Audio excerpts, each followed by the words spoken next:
많이 떨어지지도 않고 많이 오르지도 않을 것이다. 많이 올라도 5%에서 10%, 떨어져도 5%에서 10% 이내로 보고 있고요. 그러면 앞으로는 중장기적으로 어떻게 되느냐?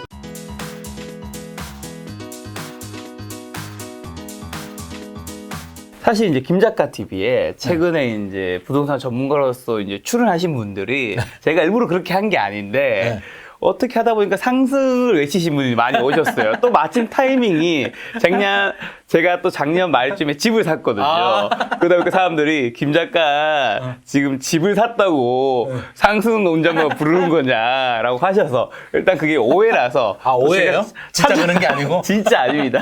제가 찾아보니까 대표님께서는 확실하게 지금 현재 상황에서는 상승 논자는 아니시더라고요. 네. 약간 뭔가 보합인가 하락 쪽이 좀 가까울 것 같은데 오늘 그 이야기 들어보려고 대표님 오셨는데. 추리도 치려고? 네.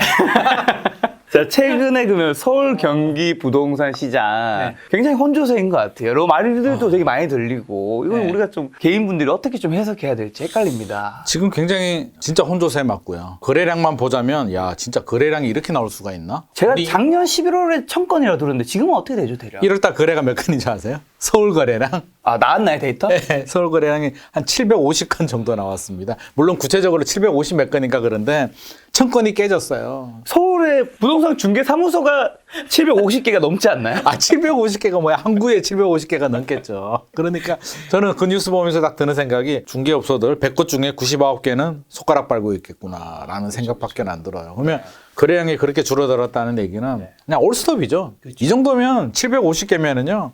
진짜 실수요자들 아니면 진짜 꼭 절박한 사람들 아니면 안 움직였다는 얘기고요. 동상이몽? 저는 매수자 매도자가 지금 동상이몽을 꿈꾸면서 서로 힘겨루기를 하고 있다고 생각을 하는데. 자, 일단 그러면 매수자 매도자 동상이몽이라고 하셨어요. 서로가 어떻게 다른 꿈을 꾼다는 거죠? 어떻게 다르냐면 자 매수자들은 어떻게 생각할까요? 떨어질 거야. 너무 많이 올랐어. 이제는 떨어질 때가 그 됐어. 생각하겠죠. 네, 뭐 과학적인 근거는 모르겠지만 이거는 말이 안 돼. 그렇죠. 무슨 5년 동안 집값이 3배가 올라. 이거는 말이 안 돼. 떨어질 때가 됐고 지금 분위기도 그렇고 금리 또 금리도 올라가고 인상한다고 하고. 대출도 청량 규제하고 봐 분위기 봐 이제 시작이야라고 이제 하면서 내가 굳이 지금 들어가야 되나? 아주 현명한 판단일 수 있죠.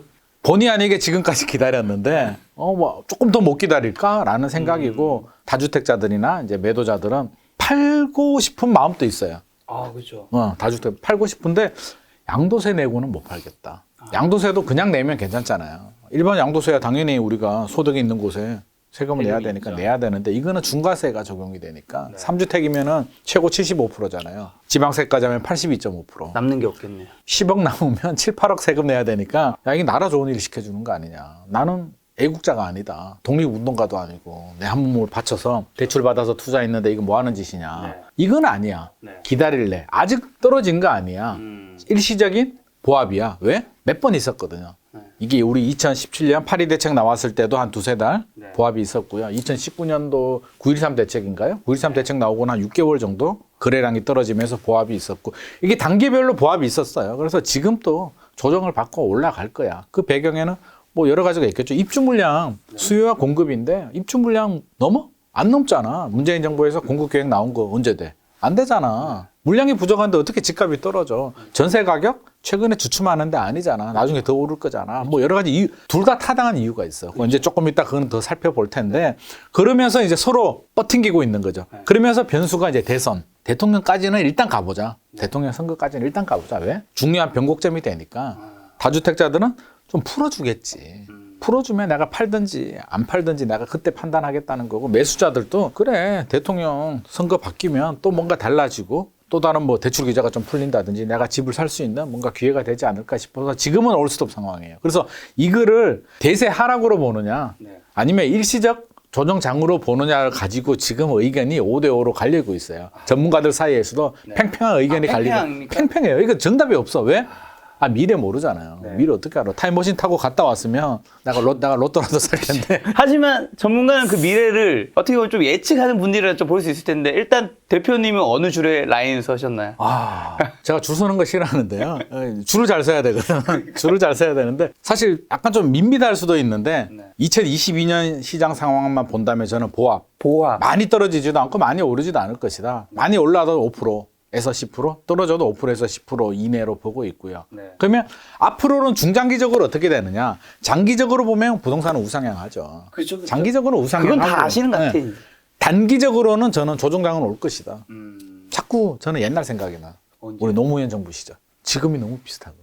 뭐가 비슷한데? 뭐가 비슷하냐면 분위기가 노무현 정부 때 그때 이제 제가 막 투자도 하고 막 그러는 시절인데 IMF 지나고 한 2002년부터 이제 본격적으로 상승장이 시작이 되고 그때도 엄청났어요. 뭐 지금 같은 분위기여서 자고 일어나면 오르고 미쳤다 그러고 노무현 정부에서 규제 폭탄 쏟아부으니까 잠시 보합하다가 또 폭등하고 2013년도에 무슨 대책이었죠? 대책 이름 생각이 안 나는데 대책 8.13이었나? 뭐 대책 나오고 조정장이 좀 들어갔어요. 그래서 2014년도가 조용했거든요. 네. 정부에서는 집값 잡았다고.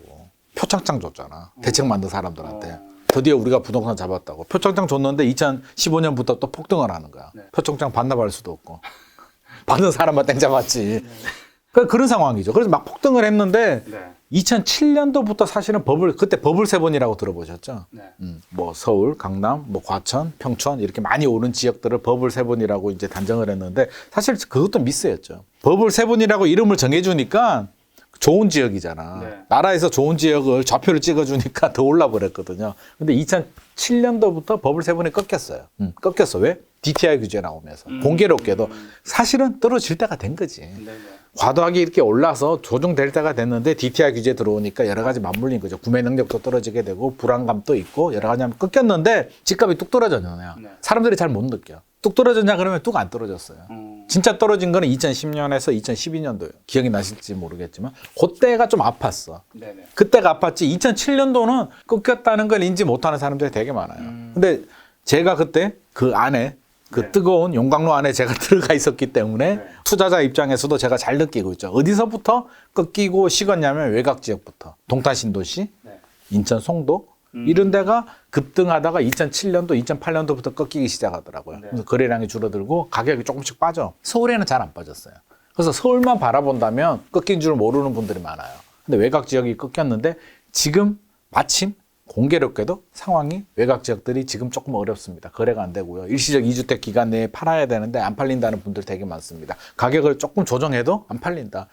엄청나게 가격을 내려야 되는데 그렇게는 또 우리가 팔 수 없잖아요. 이거 폭락장도 아니고 무슨 집어 던져. 그런 상황도 아니고 그냥 조금 내려서 나 절세 보고 싶은데 그게 안 팔리는 거거든요. 그 외곽 지역부터 시작이 됐더란 말이에요. 그래서 저는 지금 굉장히 예의주시하고 있죠. 아, 이게 진짜 데자뷰가 될까? 그래서 언제 하락하냐라고 물어보면 저는 지금은 아니라고 보죠. 특히 서울 기준에서는. 서울이 그때 안 떨어졌다니까. 언제? 2010년에서 2012년도 사이가 떨어졌다고. 조금 더 지나야 되는 건가요? 더 지나야죠. 그것도 이제 뒤에 또 우리가 풀어가면서 이야기를 할 텐데 떨어지더라도 또 변수가 있어요. 서울도 노무현 정부 시절에 대치동 이런 데 엄청 올랐거든요.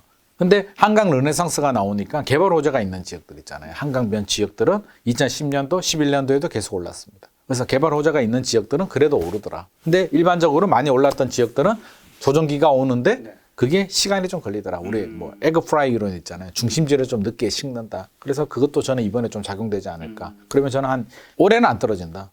조금 오를 수도 있다. 대선 지나고 반등도 할 수도 있다. 서울 기준했을 때는? 네, 서울 기준 오른다. 다른 데는 좀 떨어질 거고 먼저. 좀 거래량 하다가 대선 지나면 거래량 늘어나요. 700건이 말이 되냐고. 아, 서울의 인구가 1000만에 경기도 인천 다 하면 한 2,500만 되는데 700건이 서울이 1000만이 700건이 말이 안 되니까 이제 정상이라기보다는 움츠려 있던 사야 되는 분들도 지금 사실은 비정상이지. 해야 되는 분들까지 안 하고 있으니까 대선 지나면 회복을 해요. 그래서 거래량도 늘어나고 가격도 소폭 반등을 하는데 그걸 대세 상승이라고 보긴 좀 어렵지 않을까.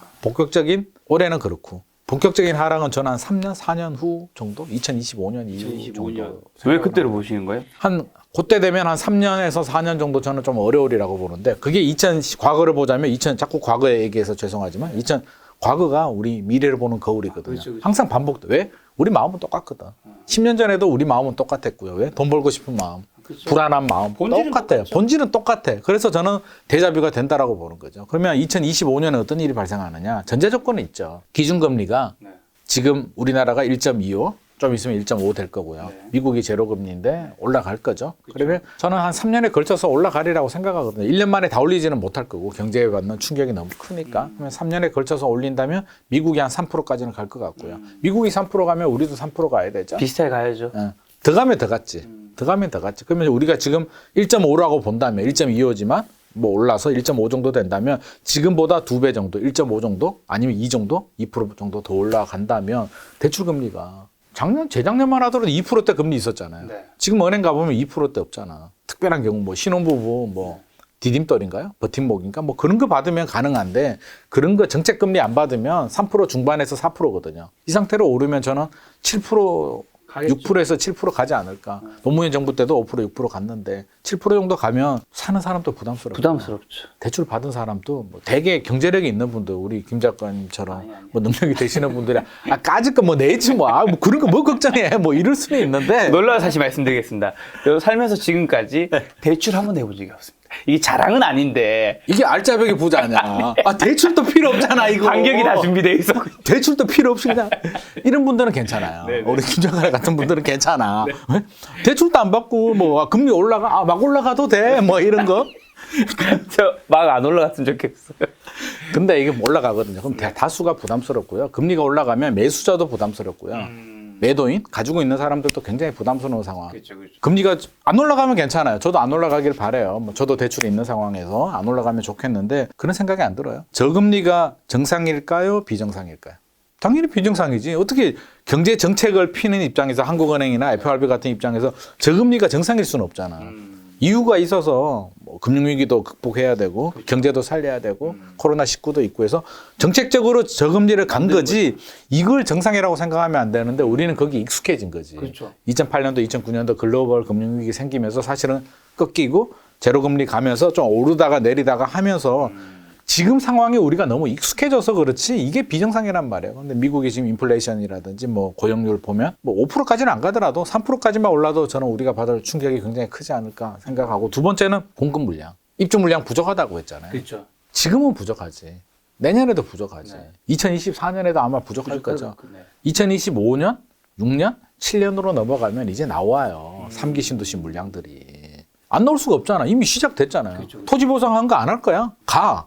다른 정책들 있잖아요. 뭐 전매 제한, 네. 뭐 대출 규제 이런 거는 얼마든지 시장 상황에 따라서 조절이 가능해요. 그렇잖아. 집값이 떨어지게 되면 계속 규제할 수 없잖아요. 전매 제한도 그렇죠. 좀 풀어줘야 되고 양도세 중과세도 좀 해줘야 되고 뭐 2년 거주 요건도 빼줘야 되고 야 집 좀 사. 우리나라 경제가 좀 안 좋을 것 같아. 부동산 시장 너무 죽었어. 공급은 건드릴 수가 없어. 그렇죠. 토지 보상한 거 어쩔 거야. 짓고 있는데 부셔버려. 부셔버릴 수가 없단 말이야. 공급은 무조건 진행이 돼요. 그럼 그게 언제 나오냐면 빠르면 2025년이고 제 생각에는 2026년에서 7년 정도 되면 이제 입주 물량이 시작이 돼요. 그럼 1년에 다 나오진 않겠지만 5년에서 10년에 걸쳐서 이제 쭉쭉쭉쭉 물량이 신도시만 나오는 거 아니잖아요. 뭐 다른 공공택지라든지 활성화 많이 시켰잖아요. 규제도 풀고 재건축 재개발도 규제 푼다라고 하니까 그런 여파들이 규제도 풀면 진행이 되잖아요. 그럼 그때 물량들이 나오면 물량 공급과 금리 인상에 맞물리고 상승에 대한 피로감. 우리가 2013년도부터 회복을 했거든요. 서울은 2012년도가 엄청난 바닥이었고 그냥 지하실 뚫고 들어갔고 네. 2014년 회복하고 2014년 좀 더 오르고 본격적인 상승은 2016년인데 어떻게 됐든지 간에 7년에서 8년 연속으로 노무현 정부 때보다 더 길게 올랐고요. 더 많이 올랐어요. 그러면 우리 PIR이라고 있잖아요. 네. Price to Income Ratio. 소득 대비 네. 우리가 집을 살 수 있는 건데 몇 년을 모아야 집을 살 수 있느냐를 보는 뭐 지표이긴 한데 집값이 너무 많이 올라가지고 거의 2013년도하고 지금하고 비교해 보면 한 2배 정도 올랐거든요. 그렇다면 집값이 많이 올랐다. 계속 올라갈 수 있을까?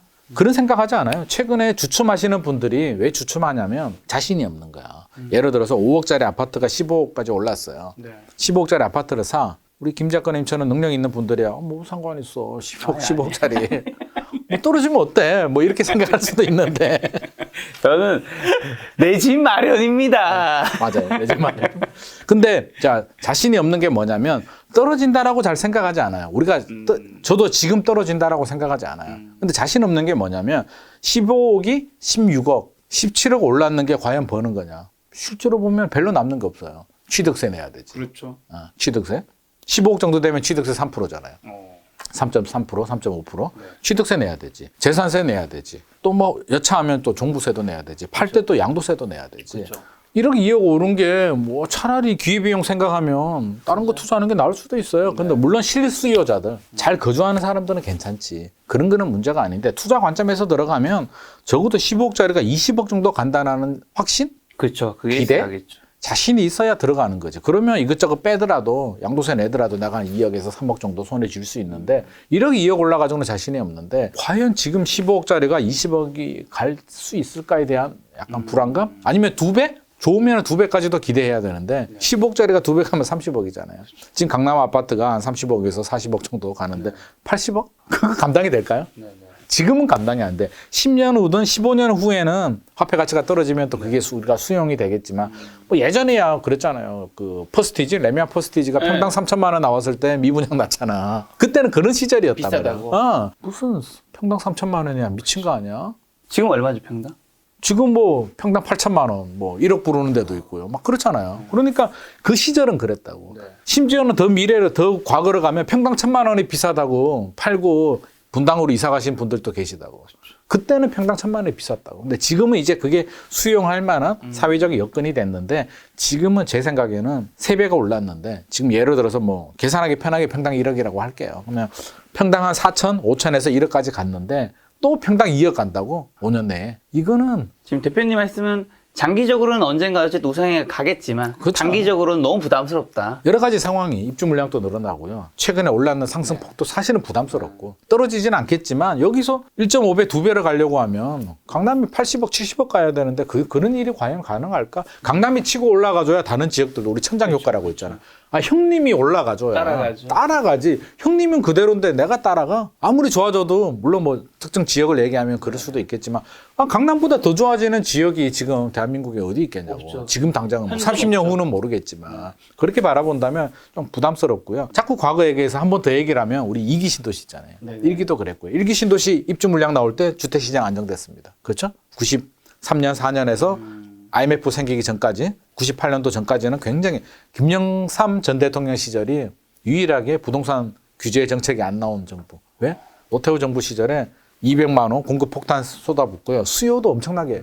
그때 규제가 굉장히 강했거든요. 지금만 강하냐? 아니에요. 그때 지금 1세대 1주택 비과세가 몇 년인 줄 아세요? 조정 대상 지역, 규제 지역 같은 경우는 2년 거주, 2년 보유잖아요. 네. 2년 이상 거주하고 2년 이상 보유. 원래 2년 보유였는데 2년 거주 요건이 추가됐죠. 노태우 전 대통령 시절, 군부 정권 시절에 사람들이 보수면 규제를 풀어주고 진보면 규제한다라고 생각하는데 노태우 전 대통령이 보수잖아요. 극보수였지.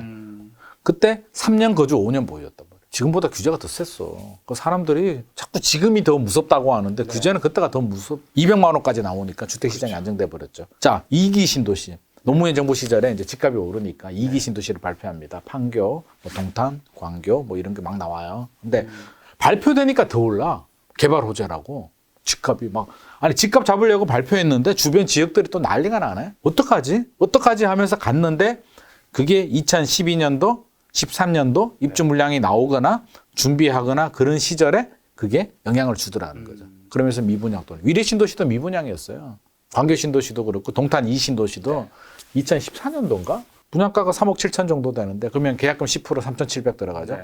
제일 좋은 시범단지에 골프장 조망이 나오는 제일 좋은 아파트가 P 2천, 3천. 조망 안 나오는 거는 뭐 500? 브랜드가 떨어지면 마이너스 500? 그러면 전매자한테 풀리잖아요. 그러면 한 4천만 원 있으면 사는 거야. 4천, 5천 있으면 분양권 하나 사. 전매자한테 대출 규제도 되고. 그러면 지방에서 막 2억 들고 와서 4채, 5채씩 찍었단 말이에요. 그런 시절이에요. 서울 사람들은 무서워서 못 샀어요. 집값이 막 떨어지니까 그렇죠. 질려버렸거든요. 지방분들은 용감하게 투자를 했죠. 그러면 다시 왜 그렇게 됐느냐. 입주 물량이 나오고 과도한 상승이 되고 여러 가지 맞물렸단 말이에요. 지금은 괜찮겠지만 2026년? 상기 신도시. 6년, 7년 되면 상기 신도시 이제 나오기 시작하잖아요. 지금 또 사전 청약하고 정부 계획보다는 조금 늦어질 수는 있는데 뭐 2023년 늦으면 4년부터 본 청약하고 본 청약하고 2, 3년 후에 입주하잖아요. 그렇게 된다면 그 타이밍이 조금 어려운 시기가 되지 않을까. 그때를 좀 잘 넘겨야 된다라는 말씀을 드리고 싶은 거죠. 서울 기준으로 그럼 올해 이제 보합이라고 얘기해 주셨으면 경기는요? 비슷한 건가요?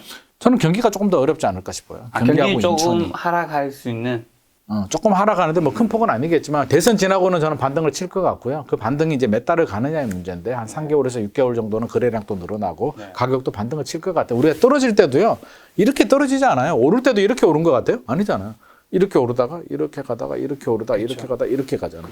떨어질 때도 웨이브 타거든요. 이렇게 가다가 지금 이렇게 가잖아요. 이렇게 가다가 또 반등 쳐. 반등 치다가 항상 매수 대기자들은 존재하거든요. 미래를 모르니까. 들어간단 말이에요. 계속 들어가주면 대세 상승이 되는 거고요. 좀 들어가다가 긴가민가하네?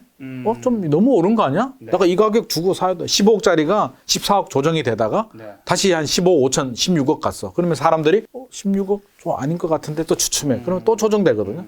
이렇게 웨이브 타다가 나중에는 이제 이렇게 어떤 입주 물량이나 여러 가지가 되면 이렇게 떨어지기 때문에 서울도 올해는 좀 경기도도 반등을 쳐요. 올해는 반등이 치는데 그 반등이 저는 대세 상승. 우리 과거처럼 15억짜리가 20억 가고 25억 가고 이렇게는 안 갈 거라는 거지. 쳐도 15억짜리가 한 15억, 15억짜리가 16억, 17억, 많아야 한 18억 요 정도까지는 가지 않을까. 그러다 또 약간 또 조정이 되겠죠. 서울 보합이라고 해주셨는데 네. 그 강남 3구에서 송파구에서 네. 지금 이제 하락 뉴스 나오고 있잖아요. 네네. 그건 그럼 우리가 어떻게 좀 해석해야 되죠? 하락 뉴스가 이제 우리가 잘 봐야 되는데 그게 대세 하락이냐 몇 개 거래되는 거 가지고 하락이냐인데 지금 거래량이 너무 없는데 강남 3구도 이제 시작됐다 뭐 이런 얘기 나오잖아요. 그런 얘기도 나오죠. 그런 뭐 물론 그게 의미는 있어요. 그게 의미가 없다는 게 아니라 의미는 있는데 거래량 몇 개 가지고 이 모든 걸 흐름을 판단하면 안 된다는 거지. 그래서 상승세가 좀 꺾였는 거는 사실이에요. 근데 제가 얘기했잖아요. 뭐 그렇게 떨어지지도 않고요. 지금 잠실주공 5단지가 건축심의 났잖아요.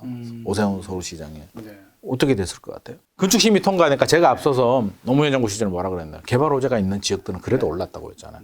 잠실주공 5단지가 꽉 막혀 있었거든. 진짜 최고 알짜배기 땅이잖아요. 한강변에 3,900세대인가 그렇잖아요. 그렇게 좋은 아파트가 지금 박원순 서울시장에 층수 제한하고 뭐 학교 그런 거 다툼이 있어서 지금 건축 심의가 안 났는데 통과됐단 말이에요. 그러니까 난리가 났지. 호가 28억, 29억 하다가 통과되니까 32억으로 올라버렸죠. 그러면 주변 지역들은 잠실주공 5단지가 저렇게 치고 올라가면 우리도 좀 버텨보자. 좀 그런 희망이 생길 수도 있고 은마 아파트, 압구정 이런 데는 어떻게 될까요? 오래된 아파트들. 야, 이제 시작이 되네.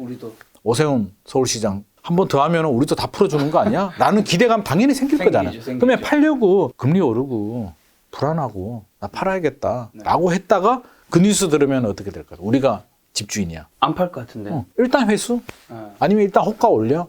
팔 생각은 없는데 호가부터 올려. 한 3억? 일단 올리고 보자 라는 심리가 적용이 되기 때문에 언제든지 변동폭이 있는 거고요. 몇 개 거래된 거 가지고 아마 꼭 팔아야 될 다주택자들 일시적 2주택이거나 뭐 그런 이유가 있었겠죠. 그래서 아직은 심리가 꺾인 건 아니에요. 진짜 떨어질 때는 어떤 분위기인 줄 아세요? 진짜 이렇게 떨어질 때는요. 모든 사람들이 안 되겠다. 아파트 시장 끝났나? 라는 불안감이 들어야 돼요. 그러면 매수자들은 안 돼. 무조건 기다려. 지금 들어가면 죽어. 매도자들은 야 지금 안 던지면 더 손실이 발생해. 빨리 집어 던져라는 분위기가 형성이 돼야 되는데 그게 2011년도 12년도거든요. 지금 그런 분위기냐고. 그 정도는 아니죠. 아니잖아. 그 정도 전혀 아니지. 일단 그냥 대선까지 지켜보자는 거고 좀 불안감은 있는데 일단 지켜보자는 거예요. 그래서 지금은 2007년도 2008년도 분위기예요. 2011년 12년 분위기 아니라고. 그러니까 그냥 뭐 솔직히 우리가 3억 강남이 막 뉴스 그렇게 나오잖아요. 막 2억 떨어졌다, 1억 떨어졌다, 3억, 뭐 20억이라고 할게요. 계산하기 편하게. 20억짜리가 10% 떨어지면 2억이잖아요. 30억짜리가 10% 떨어지면 3억이고. 호가가 그렇게 오르다가 물론 뭐 거래량도 있었겠지만 그거 5천만 원 1억 떨어진 거 가지고 호들갑 떨면 도대체 어떻게 하라는 거야. 그래서 저는 그런 뉴스를 참고는 해야죠. 분위기가 조금 바뀔 수 있겠구나. 참고는 하되 너무 휘둘리지 말라는 거죠.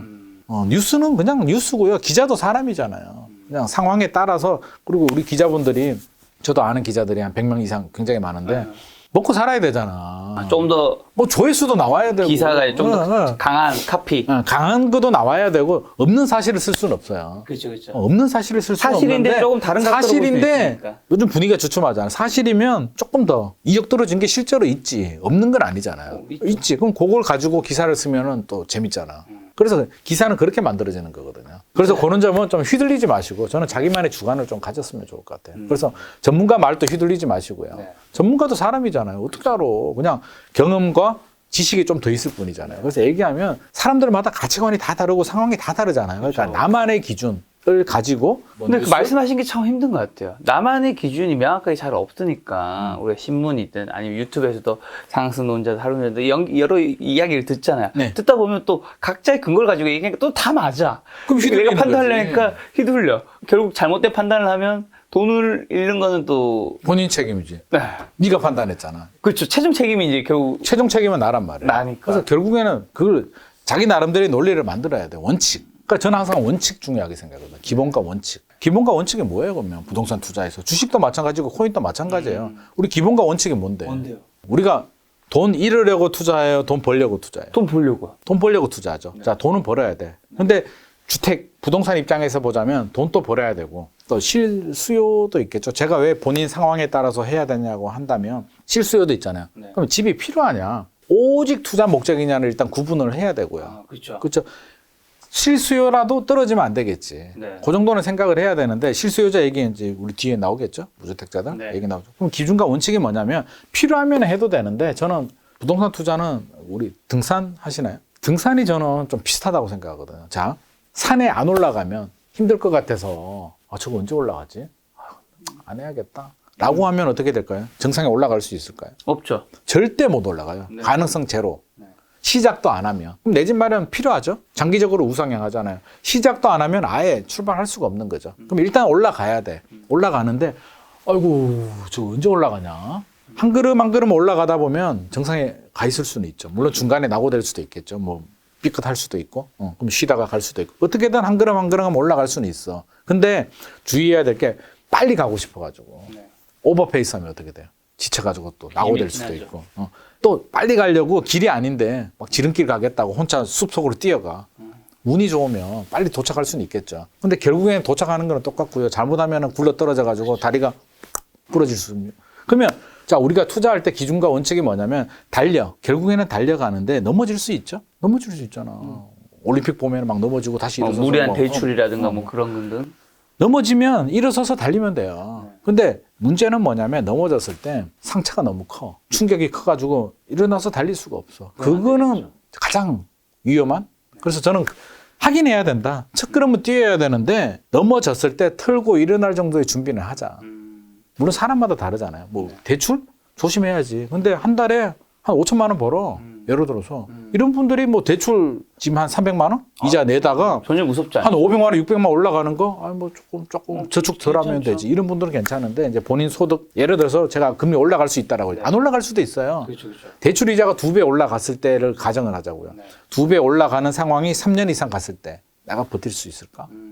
그게 리스크 관리거든요. 그렇죠. 리스크 관리가 별게 아니에요. 내가 받은 대출을 금리가 2배 올라갔을 때 이자를 2배로 냈을 때 우리가 3년을 버텨야 되거든. 왜? 장기적으로 우상향하고요. 2010년, 11년, 12년 지나서 13년부터 반등했잖아요. 네. 그때를 잘 넘겨야 되거든. 근데 그때를 못 넘기면 집어 던지는 분들 결국에는 손실이지. 다시 들어가기 어렵거든요. 그렇다면 우리가 투자를 할 때도 항상 넘어질 수도 있겠구나. 금리가 2배 올라가면 나는 3년, 네. 4년은 버틸 수 있겠구나. 거기에 맞춰서. 그래서 신용 대출 같은 거 너무 많이 받으신 분들은 좀 주의가 필요하고요. 첫 걸음은 뛰어야 된다. 계속 쳐다보면 산에 언제 올라가. 그래서 필요한 분들은 첫 걸음을 뛰어야 되는 거죠. 그래서 너무 두려워하지도 말고요. 너무 계산하지도 말고요. 사실 우리가 여러 가지 얘기하잖아요. 뭐 집값이 오르느냐, 내리느냐, 뭐 오르는데도 이유가 있죠. 과도한 상승에 대한 피로감, 기준금리 올라가고 대출 총량 규제하고 떨어질 것이다. 올라갈 때는 뭐 입주 물량도 부족하다. 뭐 여러 가지 이유는 다 있잖아. 죽어도 이유는 있다니까. 산 사람도 이유가 있고 어떤 상황이든 이유는 다 있어. 논리는 다 있단 말이에요. 그래서 상승론을 얘기하는 분들도 논리가 있고요. 하락론을 얘기하는 것도 논리가 있기 때문에 본인만의 상황에 따라서 해야 되고